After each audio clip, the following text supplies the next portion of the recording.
Hello, you are watching Swadhyay with Chaya and this is Chaya. Today we are going to learn shall, should, will, would.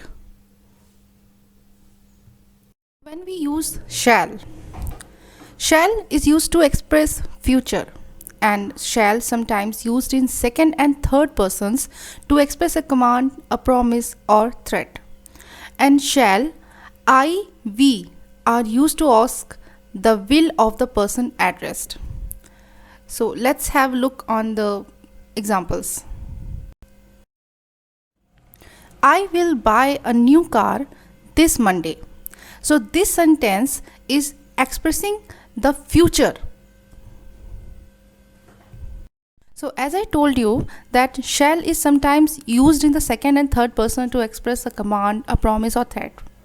So this sentence, you will go to school this Sunday for extra class, is showing the command.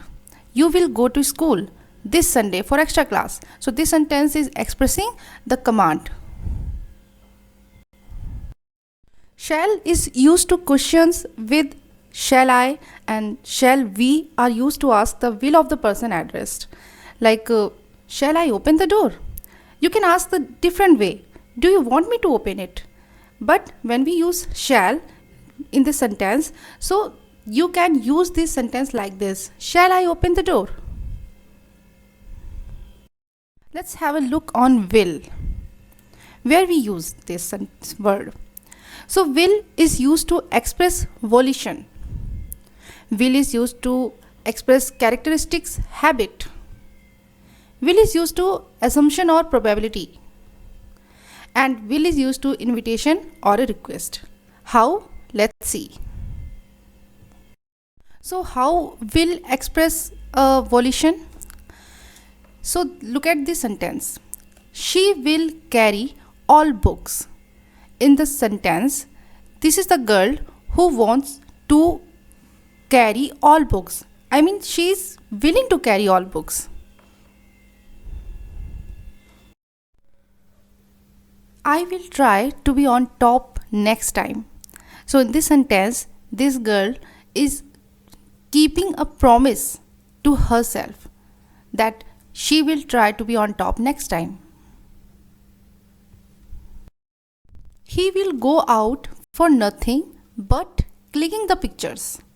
So in this sentence, there is showing that characteristics habit of him, because when he go out for anything, he doesn't enjoy but only clicking the pictures.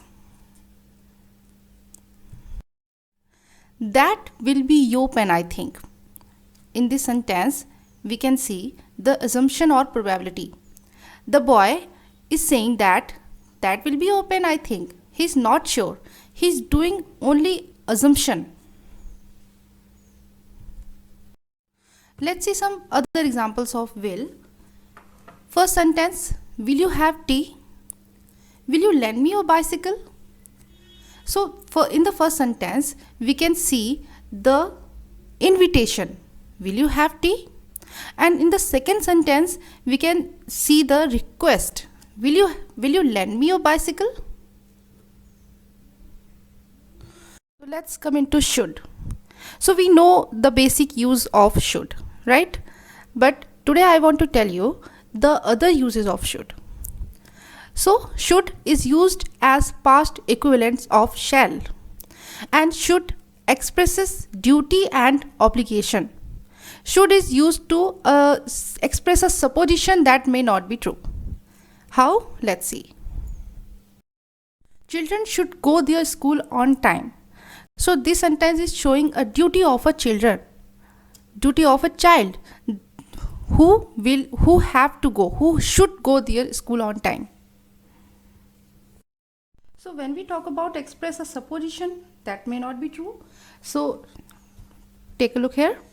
If it should rain, they will not come. So rain is not happened right now, but he's saying that if it should rain, they will not come. So here is he is expressing a supposition that may not be true. So let's see some uses of would. So would is used to past equivalent of will. How? Like she said she would carry my books. So here is the past equivalence of will. Next is polite form of want. I would like to call her. So in this sentence, I would like to call her, there is a polite form of a want. Next is polite form of will you.